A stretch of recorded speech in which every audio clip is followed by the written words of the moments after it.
Hello, I'm Michael Berg. Andrew Berg. And welcome to another edition of Fantasy Football. This is Week 7. We have a lot to discuss. Actually, we have some new things to actually talk about, which will include mid-season reports. We'll talk to you about exactly how each team has progressed and performed with winning streaks and losing streaks, and how they will try to stay within the hunt, or those that have already separated themselves from the pack. Yeah, it's good to be here at the halfway mark finally. Only 7 more weeks to go to playoffs now. We're halfway in this season. Let's start talking some action here. First up, we got the Pigskins and the Blitz. Brother versus brother. I don't really want to talk too much about this one that much, but I'll let Mike talk about why I got killed. Well, I think I just took advantage of the fact that New Orleans had a bye week. I think that's the key here. Despite the fact that Detroit put up good numbers, and it didn't matter if I elected sign San Diego's defense or whether or not I elected to keep Dallas' defense, there wasn't too much of a differential between the two, which was only 3 points. I'm still not getting a lot of great numbers from my supporting cast. There are 3 quarterbacks in my squad, and 2 of them only mustered 6 points. Matt Schwab's defense, he was unable to play this week. That is true. Your Houston core again lets you down because Garrett Graham replaces Owen Daniels' net value nowadays. D'Angelo Williams, quest to score a touchdown, didn't happen this week. Nope. But I do snap the 2-game losing streak, so I go above 500 at 4-3, and Andrew drops to 3-4. Yeah, it's not too much that he could have done. Looking at his roster, he could have started Decker, which given him 6. The Giants have a respectable number on offense and defense, and he only had 1 point from his kicker. Well, I gotta say, Josh Freeman wasn't the only thing that was killing Minnesota. Hey, he had more points than your quarterback. He didn't actually, because there was a punt return for a touchdown. Nick Foles left with a concussion, but even before then he was, I don't know where he went. He was bad. Joseph Randle. The whole Philadelphia team was bad. Well, I have to say, most of what the Blitz were watching this week were bad. Watching a Giants struggle to get 23 points was not pretty on Monday Night Football. And the Chiefs' defense was not as stellar. 16's nothing to be upset about, but unfortunately the Blitz need more from their top player in order to really win games. I'm going to need more from my supporting cast as we go forward. Good win. But I get the win, and I think this game brought up a lot more question marks than answers for both teams. I would say so, but then again, it still counts, and I get my win. So I move to 4-3. That's true. Moving on to the Falcons versus the Hot Rods, as 2 of the coldest teams in the league meeting up. Someone had to get the win this week. And I'd say this game focused around the simple idea: how bad is Chicago's defense? At least this week. Considering the Hot Rods could have elected to start Buffalo's defense as opposed to Chicago, which put up a whopping 39 points defensively. The fact that Andrew Luck had a great night, had 24 points, and he could not have countered with a better defense, killed him. The Falcons, once again, elect to go with Dallas. It did burn them despite the fact that they got the win. They could have started Washington's offense, could have easily have blown the doors off this, and they still managed to start a player on IR for the last 3 out of 4 weeks. This is impressive how we keep breaking this up every week. We don't make this up. I think I don't know what to say about this. DeMarco Murray wasn't playing. Everyone knew this, but the Falcons evidently. And this week I had the podcast up at a convenient time. Not enough time for him to watch it, evidently. No. He might have to watch this just to take some advice. You might as well just leave it blank. Unfortunately for the Hot Rods, this season just gets worse and worse, as now Reggie Wayne is gone for the whole season, as if they didn't have a weak enough wide receiving core. That's right. Welcome Brian Hartline to the starting roster. Hopefully he'll make some moves via free agency, but it's not looking very good for the Hot Rods free agency right now. won't save this team. This is just... at this point, I'm waiting for the Hot Rods to fire sale. Yeah. And the Falcons used up their entire 21 for the rest of the season, so they cannot use any more 21. So they have to flip-flop with defenses throughout the rest of the season. And I think you can keep avoiding Cleveland forever. Yes, that's right. But for now, it's a win that keeps the Falcons alive. Yeah, keeps them alive right now. In the hunt, I would say. The loss here would have been detrimental. Yes. Moving on to, speaking of detrimental losses, the Solamente. The Solamente now have lost 5 consecutive games after starting the season 2-0. My favorite phrase is, what did I do when he started Arizona's defense? I don't know what he did, but I do know what happened as a result. I think a lot of faith in you. I think one answer could be Smith the wrong lineup. Oh, I think that he certainly did. Not that it wouldn't matter, considering the Killer Toads put a beat down on him for 85 points. It wouldn't have made a difference. But, for Rob, it didn't matter. It really didn't matter. This is just why the Killer Toads have been a playoff team, a perennial Super Bowl winner the last couple of years. This is what they do. You can't get any better numbers. Bombarding them with supporting cast and killer offense. The Colts go for 37, Matt Ryan 18, Frank Gore goes 12. Everyone's just going, but even Tyler Eifert gets in on the fun. That was his 6. first score of the season. It was. Like, this is what Rob does, and this is why he's up to 4-3 right now. Anchoring by a defense you wouldn't think naturally would anchor with Green Bay. Only allowing 13. It was a solid. This is a solid week. It's amazing what he got out of his Colt front with 13 from Vinatieri and the Colts with 37. That's a remarkable figure. At 50 points alone, and his defense only allowed 13.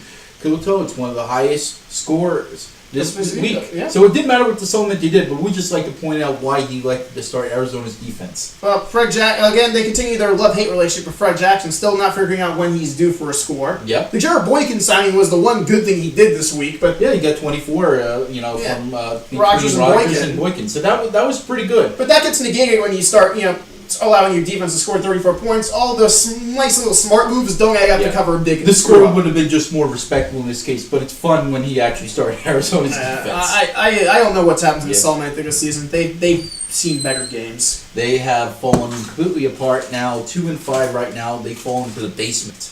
Yeah. Well, moving on.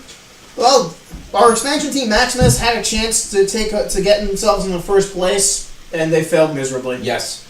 Well, for starters, they left a hole in the middle of the kicking position, considering Janikowski was on a bye week, did not take the opportunity to sign someone via free agency. To make matters worse, they elected not to start Seattle's offense on Thursday. Probably forgetting to start Seattle's offense on Thursday. I would say more likely forgetting, that's right. This is the second. I gotta tell you, the weeks Maximus decides not to show up and do things is the week he goes against big divisional opponents who don't exactly have the biggest weeks in the world. Like, if you think of Maximus submitted a line when he played the Pigskin and Bolts this year, he'd be sitting at 4-3 in first place right now by himself. But because he's neglected his roster, these things have happened. And it allows the Bolts to get an easy win here, quite frankly. So the Bolts can continue on their winning streak now. They move to 4-3 for a first place tie within the division in the lowly XFC. Yeah, it's not been a pretty division, but it's a two-man race we thought it would be. That's right.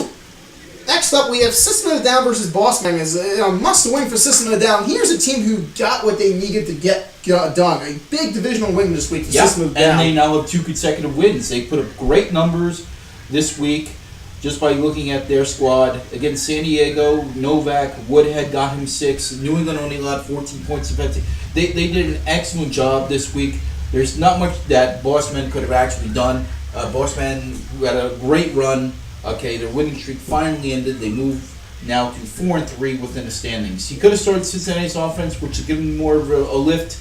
Maybe 11-point differential. San Francisco was a great start at 10 points, but it was just not enough. This was an unfortunate week for Bossman. Just no one really showed up to play this week. He didn't have great numbers from the supporting cast, and that was the difference. And teams have these type of weeks. I gotta say, for System of a Down, well, their quarterback situation between Eli and Tom Brady have not been working this season. That Forte came alive to really put this game in the bag. 18 points this week from in Matt a losing Forte. cause. Yeah, that's just a remarkable performance. That was enough to silence Boston. Yeah, good win for the System of a Down, getting themselves back into the race, pulling one game now behind Bossman for second. That's right, and he's got a victory against him. Yeah. So, great job by Ariel. So let's see exactly what happens. We saved the best for last, though, as This actually turned out to be the game of the week, and you know and what? it lived up to its billing. Yes, it did. Oh, if this was the Super Bowl preview, I look forward to what we could see in Week 17. As Yep. Smash Mouth playing the Rough Riders, this was everything you wanted in this game. Well, there's no longer any team out there that's undefeated. The Rough Riders have finally gotten their first loss of the season at the hands of the Smash Mouths, and this was a great offensive performance by both teams. They looked Chicago left and right. Chicago outdid Denver. Yeah, I think that was one of the keys. Chicago outdid Denver. He also had great numbers from supporting cast. Dalton, Lynch, Jackson once again is 12. He continues to have great production out of his running backs. It's just remarkable what he was able to do this week. And not that the Rough Riders had a terrible offensive output either with Denver. Manning and Denver also put great numbers offensively, but it was not enough. He left a couple of players on the bench that would have brought the scoring a bit closer. Zach Stacy and Eddie Royal left on the bench. They each had 6. Could have been useful here. As Ben Could have been. had a good. No one's going to complain about 54 points, and the Rough Riders shouldn't really worry That's about almost this what loss. he's been averaging this whole No, season. this is actually a very low number for the Rough Riders. Yeah, he's been averaging like 70. Yeah, this is pretty. I think it's a little bit less than that. It's 70. It's not. I still give him respect. You know, he's been able to. You do realize he has a 100-point cushion, right? You forget about his 100 pointer that earlier season. But Smash Mouth, this is in terms of playoff seeding, though, this is a huge win. Smash Mouth now can move into the number 1 slot going into the second half of the season. Well, regardless, the Rough Riders and the Smash Mouths have 2 games lead in their respective divisions. So this is going to be a very tight race, and Smash Mouth now with the tiebreaker against the Rough Riders for at least the buys in terms of postseason play. The race for the number 1 seed is going to be interesting now. I have to say, this was a big game, and I look forward to seeing what these two can do come And the playoff Smash time. Mouths now are considered to be the hottest team in the league after losing their first game of the season. Six in a row right now. now. Way to go, way to go with the Smash Mouth this They're season. the dangerous team in the league right now. Very dangerous. Well, now we're done praising. It's time to get to this week's Morocco's Blaze of Intelligence. I believe the Falcons were the reigning champs from last week, and they have thankfully seeded it, but they find themselves stuck on the 5 spot again for, I don't know, the 3rd time this season for the same thing as always, starting injured players. It's 3 out of 4. I've run out of jokes to say about the matter other than that. Read a goddamn injury reports. Maybe you should start a retired player. Yeah, Joe McKnight's available. Yeah. Number 4 to Falcons again, because why not have him as a repeat offender again? This time for not starting Washington's 49 points. And considering that he won the game, we're still picking on him. Yeah, because when you miss an offense that scores almost 50, you're going to get picked on in this Morocco's Blaze of Intelligence. Number 3, The Hangover, starring Maximus. Too drunk, too sleepy, I don't know, because Jankowski wasn't there, or any other kicker in free agency for that matter. And elected not to start Seattle. Yeah, and missing Seattle's offense. Again, when you realize why you didn't make the playoffs this season, look back to the weeks you played Pigskins and Bolts, and you'll know why. Number 2 to the Hot Rides, because most Morocco's Blaze of Intelligence aren't complete without them.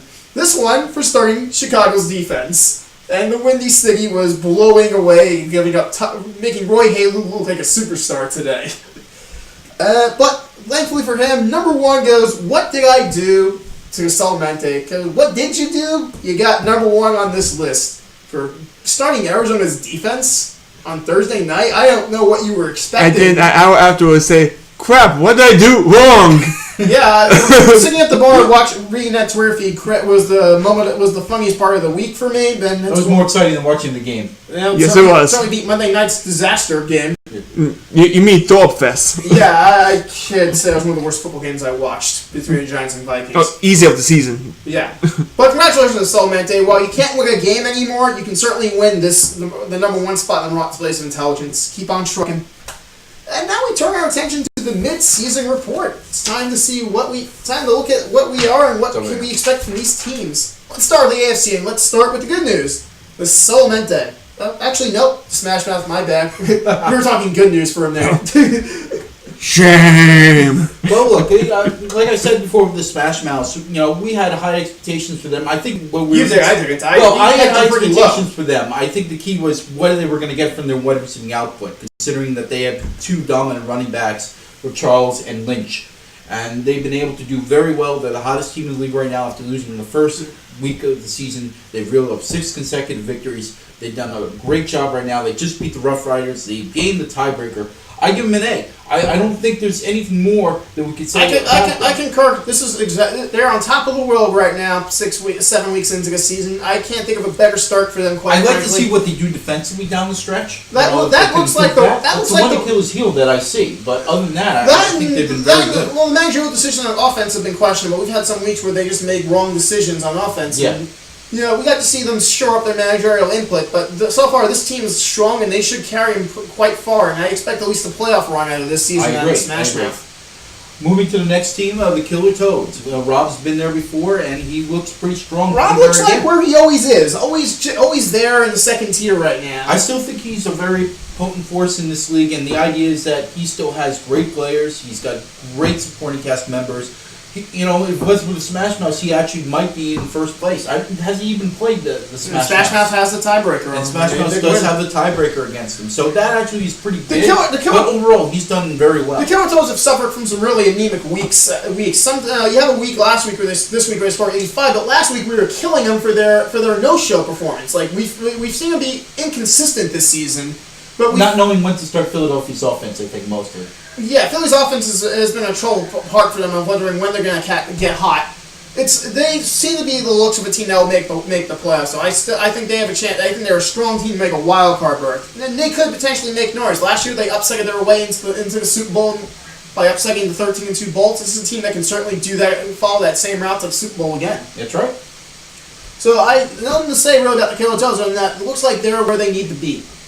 Next up is the Blitz, and how's life been for the Super Bowl champs, Mike? inconsistent, I would say, mostly. I think your strongest suit still is the New Orleans front. I think this is a team that's become utterly dependent on the New Orleans front. As we've watched them on this 3-game losing streak, they've been New Orleans has not been there for them as much over the course of these 3 weeks, and we've been seeing their offense right now seems to be capped at 24 points a week if they're lucky right now, as they're unable to crack 30 between the Giants and Atlanta. To me, it's more mediocre play, but you know that your team could explode at any time. It's just been a little bit of a drought. That's not to say that you can't actually bounce back. Well, I'm giving myself a C+ right now. This is not exactly what we were expecting from the Blitz right now. 3-4. They've had some rough losses along the way, but I don't think you've had a lot of production out of your supporting cast as of late. Not necessarily your play of Drew Brees in particular. No, it's been inconsistent of late. This week only Chris Clay scored for the Blitz supporting cast, and that's been a problem. Establishing getting a wide receiving core and running backs on the same page. I don't think Bruce has given you much production this year. Not since week 1. No. So a little inconsistent with this supporting cast. Can they turn it around? Yeah, it's possible. Only one game behind Rob right now, only 3-4. Yeah, you could certainly actually turn it around. I'd say the ship needs to turn around fast. Yes, I would think so. You can't fall further behind. Yeah. And lastly, the Falcons, who managed to sit at 3-4 and still part of that. They're still tied for the cellar.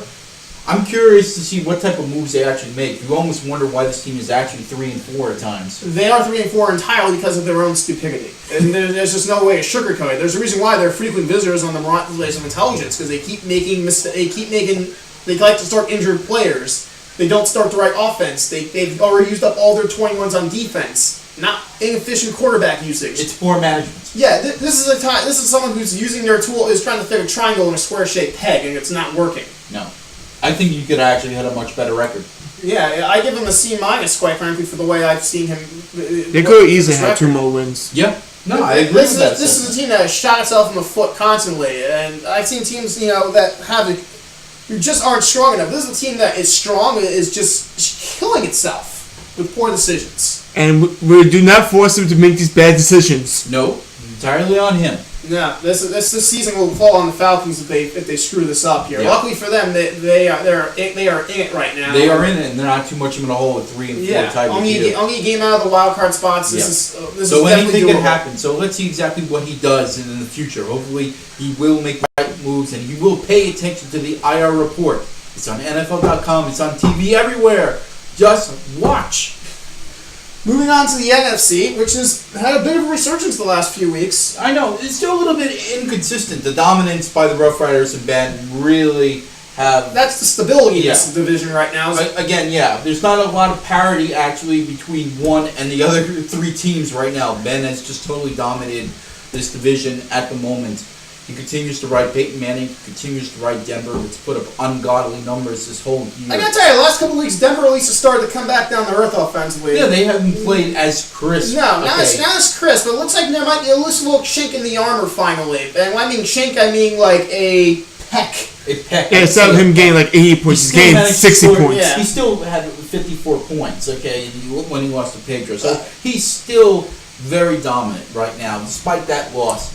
I mean, still the front runner to win the Super Bowl, in my opinion. Even with the Smash Mouth victory, I'd still pick the Rough Riders on any given Sunday. But of course, we now know we can at least declare he's human. Yes, it's the only thing. You still give him an A. Yeah, it's a solid A grade. And it's not just the Denver front. He has great people from his supporting cast. He's got Peterson. He's got Green.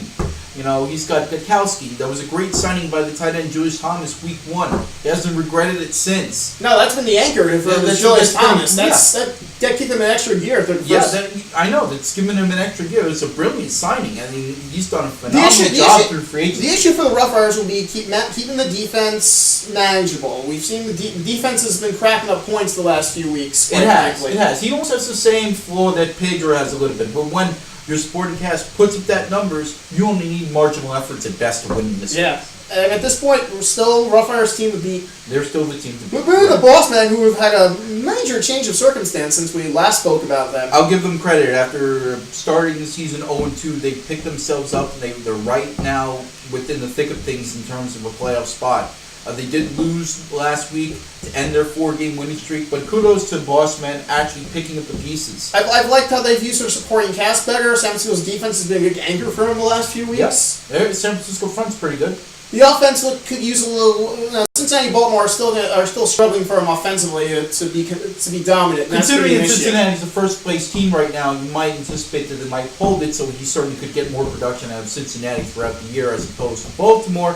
So it's not a bad 1-2 punch to have. I'd like to see quarterback consistency right now between Cam Newton and Michael Vick. As there's 1 week where they got 24, the next week it's 0 or 6. There needs to be I would some agree. If consistency he at gets more quarterback. consistency from his quarterback, you would get a lot more wins. So, but 4-3, certainly a very good And one. he's could be some more high risk, high reward. Yeah, I give him a B for this for based on his expectations. He's a B right now. I would agree with that. No, you didn't. You gave him a B plus actually. Did I? Yeah, you did. You're sugarcoating it. Really? Yeah, you did. I don't see B plus. I see it right there. That's a misprint. My handwriting's not that That's bad. a cross. We're Jews. We don't worry about that. It looks like a T. That's not even a plus sign. Wait, what do you think? There was blood transfusion was the grade? Mike, I did not write these things out. Okay. Moving on though, we got System of the Down. System of the Down looks like they're trying to repeat what they did last year, digging themselves out of a hole, and it looks like they might have dug themselves out of this hole, quite frankly. 2-game winning Sitting at streak by the 3-4. System of the Down. And System of the Down have actually been free agency a lot, and they've actually made some key moves, including San Diego. Well, banding the Houston front's been helpful for them as they've now been living off of San Diego this season. Yep, and San Diego has improved mightily this year. And you give credit where credit is due to the System of the Down making key moves. I think they're paying a huge price, though, for keeping Tom Brady this season, who has looked absolutely atrocious in terms of fantasy play this season. I still think that Tom Brady will be in the mix, and I still think that he'll get his points from Brady. It's just a question of when he elects to start him. Maybe with Gronk healthy now that would change, but you have to be disappointing in the quarterback play for the System of the Down this season, and that's why they stick at 3-4. But also, primarily. it doesn't help that Tom Brady was throwing to a lot of rookies and stuff. But it doesn't- With Gronk was He doesn't. injured. But he knew the game when he kept Tom Brady, so Yeah. we can't. So we're not gonna throw a pity party for that. No, I'm just saying that Anyone- it doesn't help with that. Well, anyone who invested in New England knew what they were getting into this season. I think it could still pay off for him. Yeah, He's only I 24. give him a B minus for riding the ship. Well, I don't forgive him for some of the eggs he laid earlier in the first quarter of the season, which were just bad losses. Yes, but now he started to gain some momentum. So Yeah. there's a lot of parity, I would say, between the second and third place team. There's a huge drop off by our next Oh God, what has happened to the Solamente? Solamente. Longest losing streak of the season right now. Former Super Bowl champs do not have it this season. It is a nightmare. It is a night, despite the fact having one of the best offenses in the league, they've not been able to figure it out. Houston's defense was supposed to fix them this season, and it's backfired. It's been a week after week of horrible decisions. Arizona's just the icing on the cake. This I week, think quite his frankly. streak on Thursday night sums it all up. What did he do wrong? Well, Aaron Rodgers has looked human at times this season, and his supporting cast has let him down. He has not gotten points out of the running game this season at all. Trent Richardson's been a bust. Lamar Miller's had one score for him all season. He's missed Fred Jackson constantly. Yeah, Jackson's been very productive. He's been playing- failed to use him. He's been trying to pin the touch on Fred Jackson all season. That hasn't worked. Nope. At 2-5, I don't know if he can really rebound quite I frankly. think the deficiency mostly is on the defensive end. I really think that is key, and that's what's been his downfall throughout this season. I think it's Last week very was a perfect, very was a uphill perfect battle example because of his that. division. Yeah. Yep. At this point, though, I think it might be time to think about trading from Yeah, Solamente. yeah, I agree. especially He certainly with- should be a seller at this point. Especially at the high level of his division, because he knows that he's not going to pass rough us at all. And Well, I don't think anyone's going to pass it. well, no, but I'm just saying He still that. gets out of a wild card Yeah, spot, so but the focus is on the division if you're a 2-5 team at this No, point. right now. Does he have an outside shot? Yes, but certainly it's not looking good. At least try to get one win to give yourself a little bit more respectability and in contention. All right, now to the division. We all saw this coming 7 weeks ago. I gotta say, this division's playing out according to plan at this point. Yeah, we felt it would be a two-team race between Tom and I, and that's exactly what it is. You have two mediocre teams that are battling for this one division. Let's start with the Pigskins, 4-3, clinging to first place right Yep. now. You know, I ended the winning streak, but I think the major problem with me this whole year really has been the supporting cast. And now the quarterback play hasn't been as crisp as it has been in the beginning of the year. Well, Alex Smith doesn't throw touchdowns, that's for sure. And I think the I best... think I put some idea against Phil Rivers, but not start him all but 1 week. yeah, negating Phil Rivers has been an issue for you. Your Houston front has been a disaster. It's been a disaster. I think that the I think you've had one touchdown for Arian Foster this season. Schwab is and Schwab.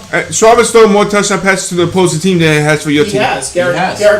Graham is subbing for Owen Daniels, but without a quarterback throwing the football, his value is And the fact that I'm not getting anything from my wide receiving core. Steve Smith has picked it up late, and Rodney White's been banged up all year. DeAngelo Williams is a joke. Yes, and the idea is, and I don't understand why you think kind of players are good in this league. Every Mike Tolbert touchdowns, it makes me smile. Yeah, by I know. the way, Yeah. Detroit's offense has anchored you for the most part this season. I think the key is that I pick a good offense, and the defense has been very good for me Yeah. for most of the season. Most of the season, Mike's picked well at defense, so it's just been Mike's managing his ways before taking a subpar roster and making it 4-3. Quite frankly, where you've seen teams with bigger assets, Falcons, wasting their assets. Yeah, pretty much.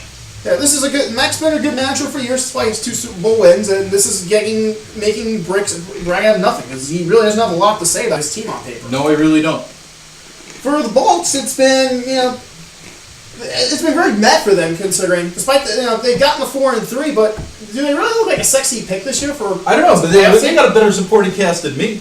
Yeah. I can tell you that much. Well, they finally got Stephen Ridley back on track. Yes, he finally elected to start him. My running game actually looks a lot better than it did. Moreno's been the best thing for him right now. Yeah, since it was his a good free point cast. agent pickup. He wasn't even drafted by Tom. Well, dropping Eric Decker will still turn out to be a stupid move. When Yeah, all that said was and done. bad. Yeah. Really, it's been a great pickup We'll for find him. out, but until then. Well, I think I'll make that bet I'm now. hoping Dwayne Bowe works out for me. I don't know what you're expecting. They're paying him $50 million to watch Alex Smith run 10 yards. Lightning in a bottle, maybe. As for the rest of Tony's roster, his defense has been okay. His offenses have seemed to get into at least a groove of getting consistent 20s now. Yeah, it's more of a question of which offense he elects to start. As I said before, if I could have easily have been 6-1 right now if I would have chose the right offense, but You could have been. You also could have benefited from a better quarterback situation. Since Colin Kaepernick is certainly not justified because the draft pick you've chosen at this point. At this point, no. So plenty of time left to see. But right now, it's 4-3, and 4-3. we each have an opportunity. I'd say happy to be 4-3 right now. I give Yeah. Tom a B at this point. I think I got to be happy to be 4-3. I think I got to be relieved to be at 4-3. Yeah, I think these teams are lucky to be where they are, and you can look at the second half and realize, you know what? They control their own destinies to make the playoffs in this weak division. That's right. Now turning to the other part of the division, The well, weakest aspect, and I'll tell you, Maximus actually could have been much better if they actually learned to submit submit lineups. lineups correctly. And pay attention to And pay stuff. attention. Thursday nights. Yeah. I mean, Maximus could have certainly been in the race. They possibly even could have overtaken us for the divisional lead. But, they've elected to start certain players that they shouldn't have throughout the weeks, not paying attention to who's going to That's making a lot of period. Yeah, defense. They've gotten good value at Pittsburgh's defense. Seattle's offense and Buffalo's offense surprisingly has. But he hasn't used them as much at all this He's year. used them inefficiently. What's killing him primarily is he's not getting anything out of the wide receiver core. Julian Edelman, the Aquan Bowl and Julian Edelman trade didn't net anything. He's for not him. even using Bolden now. Yeah, well, Bolden hasn't deserved to be used either. I can't say he's been missing out on Aquan Bolden, but it's just he hasn't been. His running game is a disaster. When you're starting Zach P, Isaiah P, you're in trouble. Yeah. Technically, he's overranked after we was on bye. Yeah. But still, he hasn't gotten great production. He needs to get more. He needs to jump out more in front of free agency. He's not taking advantage of that. And this is a 2-5 team that should be 4-3, quite frankly. I agree. It's I that think clear. they're a much better team than what they have on paper, but they just not have shown it. They've not taken a big interest in submitting lineups. timely lineups, and some accurate I would say. lineups either. That's right. And lastly, we turn to the Hot Rods. You wonder where this team actually went wrong, considering the talent that they have on their roster. The Hot Rods? No, there is no talent on this roster, Mike. That's the problem. That's not. Considering that they have Green Bay's offense and Andrew Luck, you figured they would do better. No, they have nothing. Mike, this is. I gotta say, what are they sporting on defense right now? Chicago's not a top 10 defense anymore. Well, I think they're one of the worst defensive teams in the league outside of Salmente. Yeah, they get nothing defensively. Green Bay has been good offensively, but they're not top 5 this season. No. Andrew Luck is not top 5 either at quarterback in terms of scoring touchdowns. Until what he did last But, week. but he's getting pretty close to He's that. getting pretty close. He's got a great asset in Luck. I'll be honest. He's got a great asset in Luck. He's got something he can sell Look for at next year. numbers from Green Bay's offense this year, and he has. I think the problem is he hasn't gotten great numbers from his supporting cast. Reggie Wayne out for the season. Out for the year. Martellus Bennett has been his best supporting cast player. That's how right. bad his supporting cast is. Where Martellus Bennett is because they're their best I asset. just think he's gotten killed a lot on the defensive end this year. Look, this season could have been defined by by draft day when he was selecting no pick higher than 30 for the first 2 rounds, and it's shown. Yeah. And not to mention that he already shot himself in the foot in draft picks, since he already owes a first rounder coming to me next season. He has to trade. There's just nothing. I agree. I think he's a seller. I think Solamente could be very close to being a seller as well, but right now the Hot Rods are the worst team in the league. The bottom line is, looking at the halfway mark, I really consider this to be a 9 teams going for 6 spots now. I think that's where we stand. And to be more accurate, probably 7 teams going for 4 at this point. Because I think we can. I would safely say Smash. I'd be surprised if we don't see a Smash Mouth and Rough Riders in the playoffs. No, I think that's a lock. It's more. I think they could get the number 1, number 2 seed. Yeah. It's more of a question of who gets it. All right, so looking to our first week of the second half, let's look across the board. Our game of the week this week will go to the Pigskins versus the Bolts. This is a huge divisional matchup. This is the first of 2 meetings between these 2 opponents. They've had a rich history against each other, 4-3. The winner is going to be sitting pretty with a divisional win. Basically, a 2-game lead over the other Pistons, the tiebreakers. Yeah, it's an XFC showdown. This is a win. This is a game that will probably decide the division round. Yeah, could decide the 3rd seed. Yeah. Moving on, we got Maximus versus Hot Rods, and unfortunately, not every XFC game can be as interesting. Yep. Someone has to win. Well, someone will. Someone has to win. Maybe Maximus gets a win here. Can we just put both of them down as a loss and give me and Mike both a win? Yeah, maybe it'll be a tie.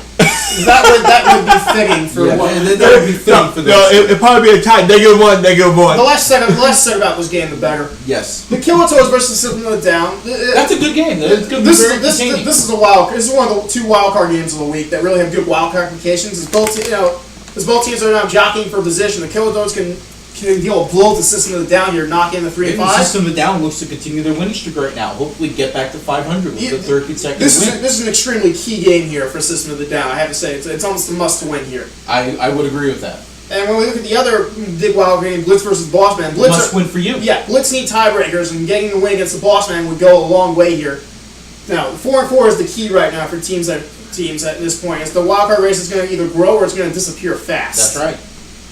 Next up, we got the Rough Riders versus Falcons. Well, what can the Falcons actually do to improve their squad? The road to getting the 500. I think paying attention to the injury report will help. Yeah, this is a game the Falcons could take from the Rough Riders if they play their cards right. Washington does play Denver, so that could be a fun shootout there. If he does start Washington's offense, it could be whoever offense scores more points probably could win the game. Well, I expect Denver to win the game. Well, no, I'm just saying that. I'm in doubt for the Falcons this week, but I'm hoping they actually, I'm saying if Washington would pull the upset, it would help out Eugene Light, especially if he starts Denver's offense. I believe that Ben will start Denver's offense regardless. No, that part we all know, but I'm just saying. I don't know what the Eugene Falcons goes with Washington's offense, and let's say Washington ends up pulling the upset, it could help them out in terms of. It could, but I reason the Falcons are going to want to end this part of the conversation. I'll ask Tom to place $10 on Washington upsetting Denver. Yes. No, I won't. I was saying it as a possibility. That's all. I don't see that. Unless you're putting $10 on it, I don't like your possibility. Shut up! You always put possibilities on shit. Considering that Denver has swept the whole NFC East this year, I don't see that happening. No, I don't see it happening either. Yeah, I think heading to the bye they'll win the game. And our blowout of the week, well, speaking of things that we don't think are probably going to be possible, so might they snapping a 5-game losing streak against Smash Mouth. Well, I know you're going to say good luck to the Solamente, and hopefully the Solamente will try to do something to beat Pedro this week. This is our blowout of the week. Pedro, 7-1 is yours for the taking, quite frankly. Just another week. Yeah, but we look forward to seeing how the second half plays out. But until then, I'm Andrew Berg. I'm Michael Berg. Good luck to you.